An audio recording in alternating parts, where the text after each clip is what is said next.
Tapang Humalong TV.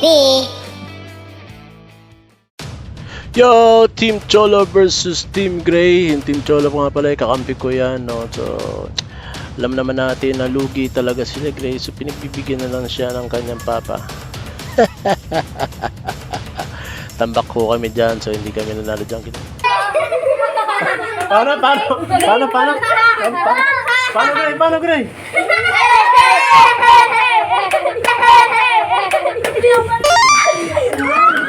So let's move to the next round.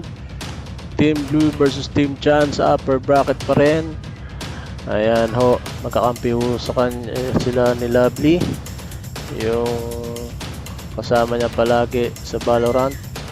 At ito napatayo na si Lovely dahil sobrang kabahan, matatalo na sila. Alam ko transport na natin to dahil para maiksi na lamang ang ating recap. So ito, Team Blue dito naghahabol, ngunit nakapatay pa siya ng isa, napatay niya pa, ngunit pagdating sa defusing, yun lamang, kinapos na sa kapangyarihan, at ayun, natalo na nga sila. Congrats to Team Chan. Ganyan talaga, talo na naman tayo. Ayun na, nagsabunutan na, hindi, joke lang. Team Raven naman versus Team Johnson sa lower bracket na tayo guys. So sila yung mga naunang naglaban, mga past few days.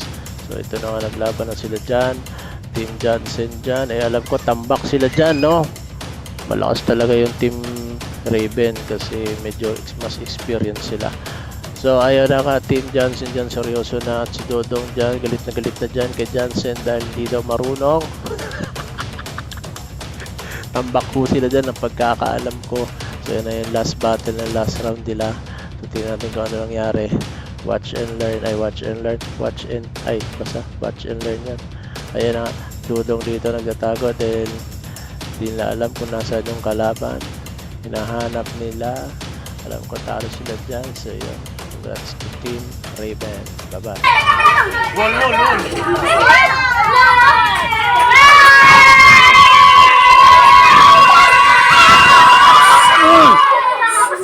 Maingay!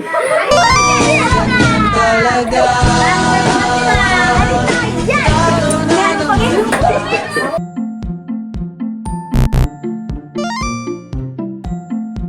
And to lower bracket again, Team Cholo versus Team Blue. So team namin yan ni Cholo. So tambak na dito sila Blue. So kailangan na namin silang pagbigyan dahil hindi naman tayo dapat kasali dyan. Matatanda na tayo.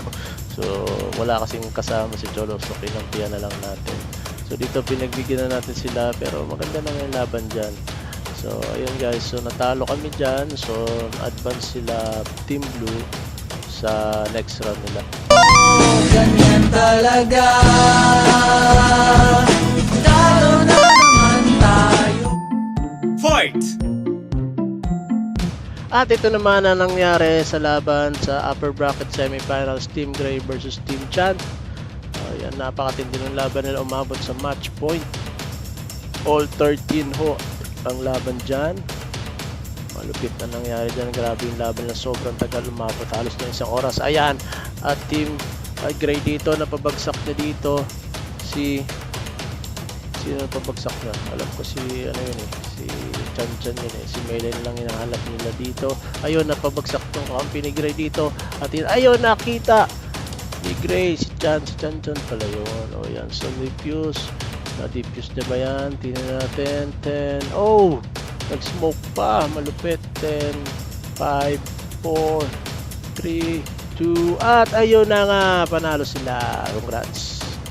Shake hands na. Shake hands.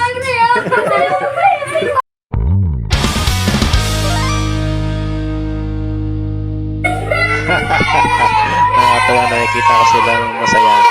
Diba? God bless Philippines.